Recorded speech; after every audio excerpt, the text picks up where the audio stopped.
everyone, welcome back to another video. I hope you're all alright and I hope you've had a really good week, and happy Valentine's Day, my loves. This is a really quiet Valentine's Day for us. In all honesty, we don't ever really do that much. We usually go out for dinner like the week leading up to Valentine's Day or the week after. I don't really like going out for dinner on Valentine's Day because I think quite often they have like set menus and everything is overpriced, and that's not how we like to do it. So we tend to go when it's a bit quieter.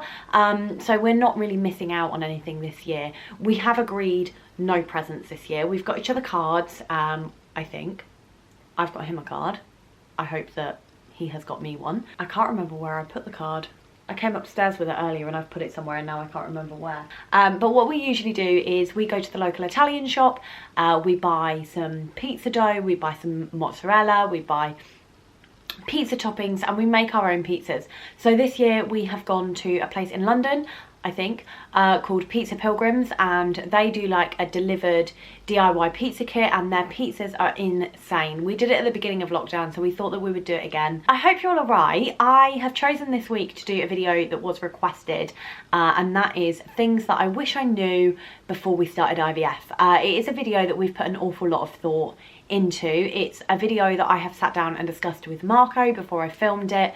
We have gone through and kind of made this list together, as I think our IVF has very much obviously been a team process. It's something we've done together, so I thought it'd be quite interesting to get his views on that as well. Obviously he's not here, he isn't in the video. He is going to do a video with me in March, and the video that we're going to do is a Q&A where you can ask him questions about his experience and our IVF experience and all of that. You can ask all those questions on Instagram when I put the question box up, and we will do that. But we have agreed a date for that, and it is middle to end of March. So if you do want to see that, do make sure that you are subscribed to the channel with your notifications turned on, and you will know when that goes live. I anticipate a lot of questions, as when I put it out there were an awful lot of people who were interested in us doing that video.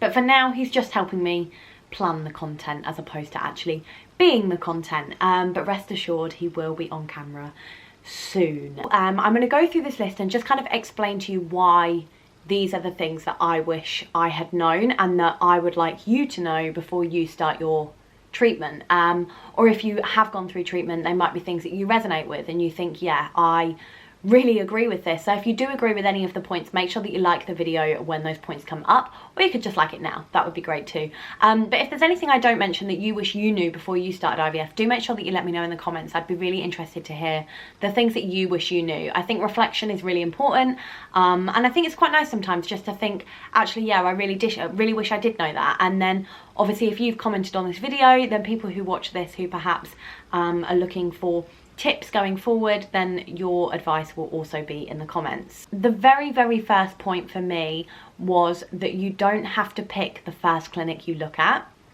So I think there's a bit of a culture when you first start of, obviously for a lot of places you have to pay for a consultation, and yes, okay, the consultation is usually a few £100s. You're usually looking at around £300, but in the grand scheme of things, with how expensive IVF is, that £300 really is a drop in the ocean. And so I think sometimes it is worth paying for a couple of consultations, like going with, if you're torn between like say 2 or 3 clinics, then have 2 or 3 consultations, because I think then you can really see the difference in the protocol and how they tend to, how they are going to manage your case, and you have a much better picture of them. You've got to know them, and I think by that point, when it comes to a consultation, a lot of the time I think clinics assume that you are going to go with them, so there's not going to be any sugarcoating things. Like, it is very much your opportunity to speak to the doctor, speak to the nurse, and get a full picture of exactly what is going to be happening going forward. Obviously you don't have to commit, it's completely up to you going forward, but I definitely think that it's worth noting that you haven't got to pick the first one that you go to see or the first one that you speak to. Open evenings are so worth it. I think they were something I was really reluctant to do. I thought they were very much going to be a case of just sugarcoating everything. And like when you go to an open evening when you're starting school, I'm sure many of us will remember going to open evenings when you're picking your secondary school, or open days at university, for example. And I think especially at the moment, while things are currently all locked down, a lot of these open evenings are like mini consultations over Zoom, and I think it's a really good free opportunity for you to be able to speak to the clinic.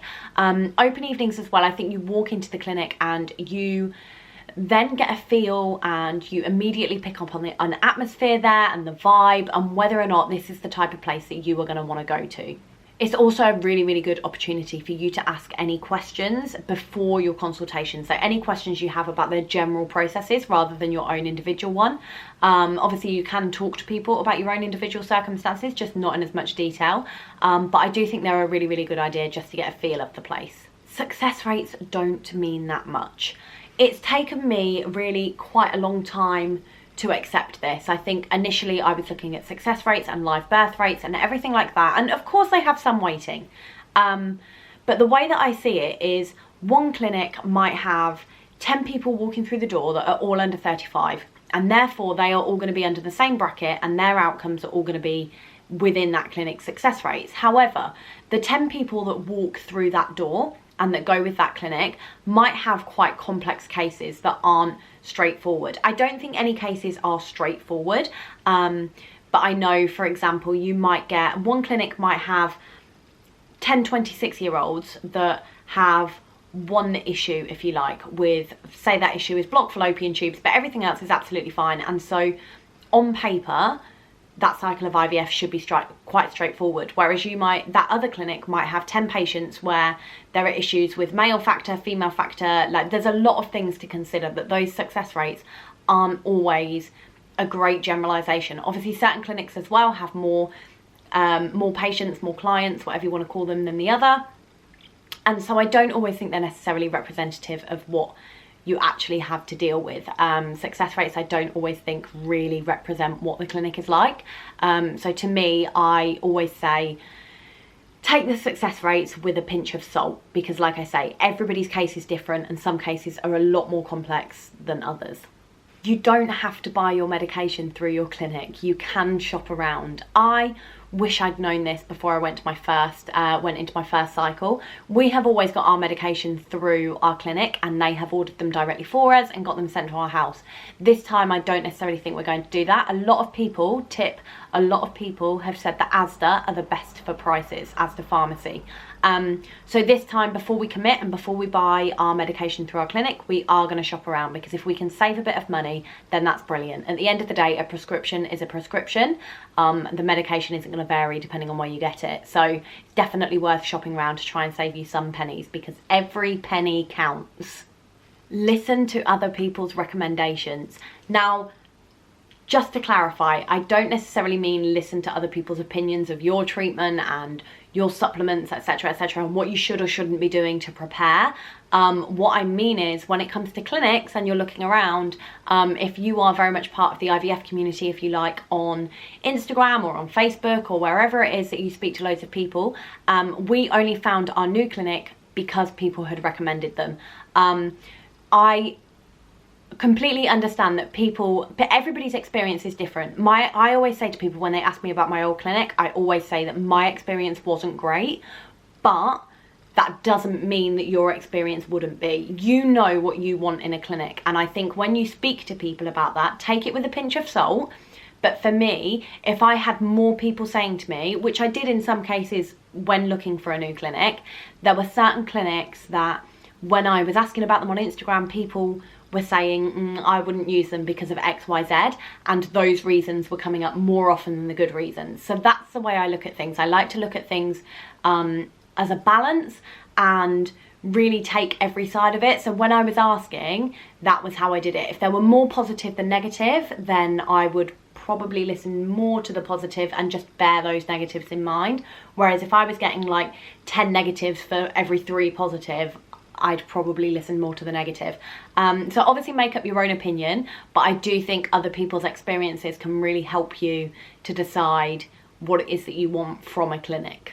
It isn't always a straightforward process. So when we started IVF, the thought of not getting any embryos to transfer didn't even cross my mind. The thought of going through my second cycle and having a cyst on my ovaries didn't even cross my mind. I think when you start looking into IVF, it is sometimes portrayed to be quite a rigid process, in that you do the injections, you have the egg collection, you have the transfer, and then you get pregnant. I think the bits in between of the fertilization and the disturbance of the embryos every 3 days and that waiting game, I think a lot of that is left out quite a lot.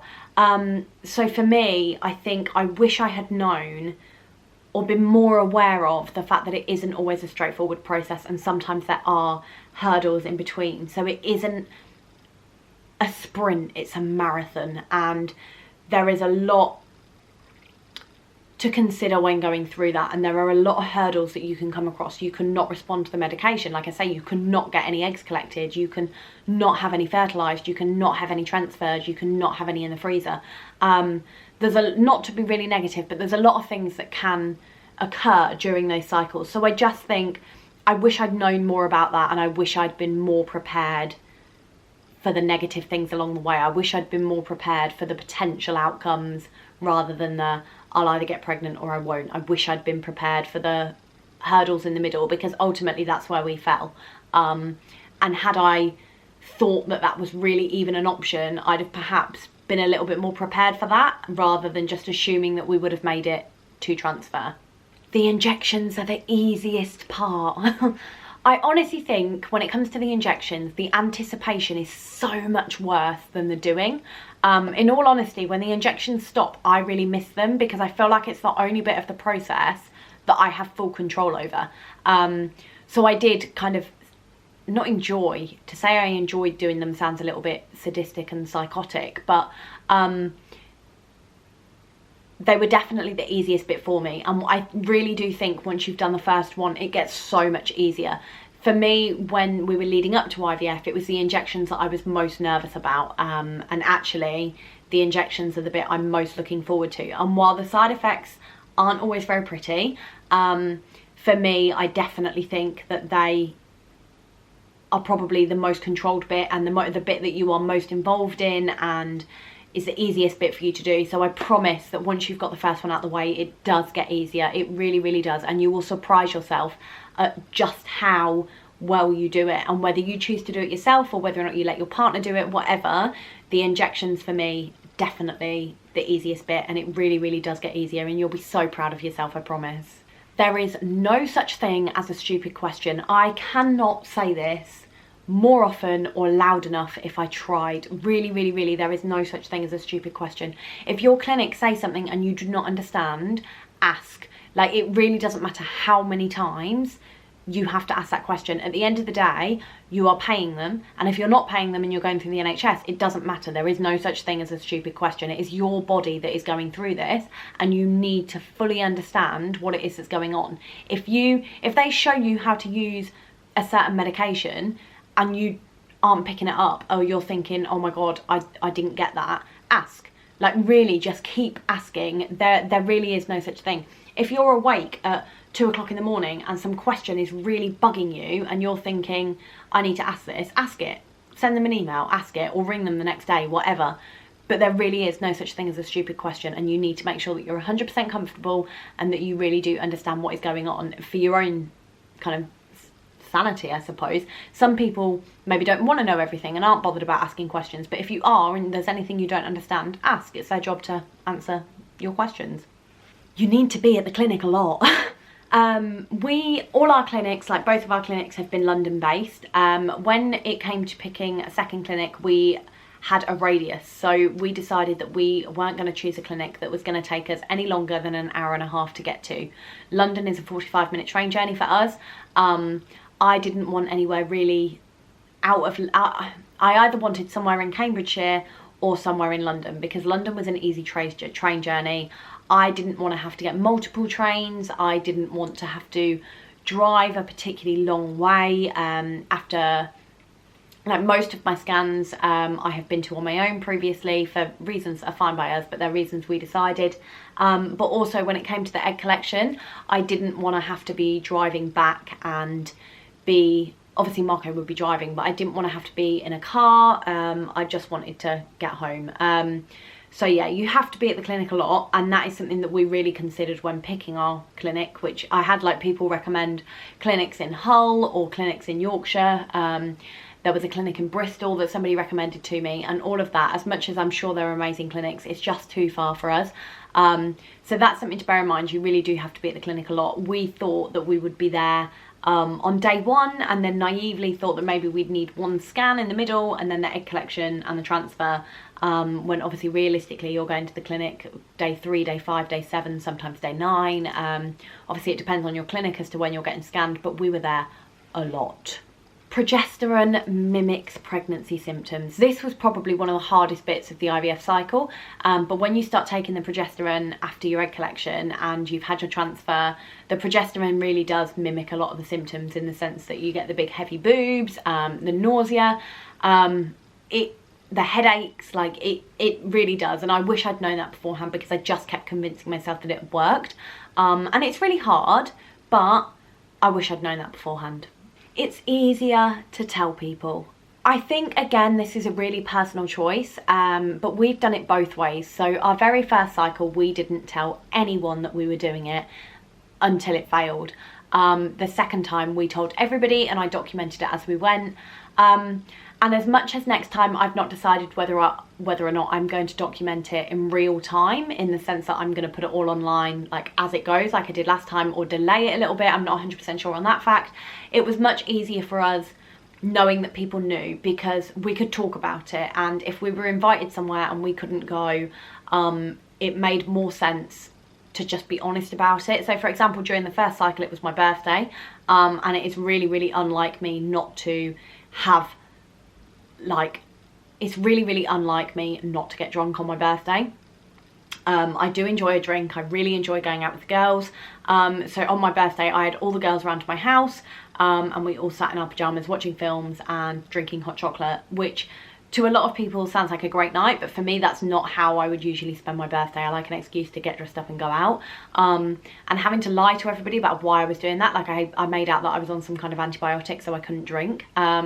It just didn't really make sense. But my egg collection was the next day, so I didn't want to go out either, and like even if I was on soft drinks, I didn't want to be out late, and it just didn't make a huge amount of sense. And the second time, you know, like it was our friend's birthday around that time, we were going away for a 40th, and it was little things like, we at the time didn't really know whether or not, it was really close to when we were starting, and so there were a lot of things like the activities that I didn't know whether or not I would be able to do, and it just made it easier that people knew, because I didn't have to kind of lie about why I couldn't do it.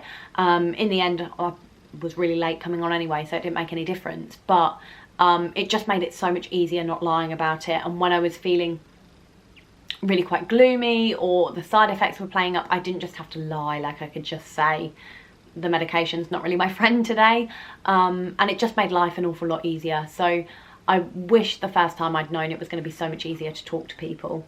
So that's it. They are the things that I wish I had known before we had started IVF. Obviously you can take from this what you will. There's nothing to say that you need to do things the same way as me, but they're the things I wish I had known, and they're my tips to you and the things that I think you should know before you start IVF. I really hope you've enjoyed this video. If you did, make sure that you hit the like button, and don't forget to hit the subscribe button and turn your notifications on if you want to see more videos like this in the future. I hope you have a really, really lovely week, and you've had a great Valentine's Day or Galentine's Day or whatever kind of day you're having, and I will see you next Sunday for another video. So take care. Bye.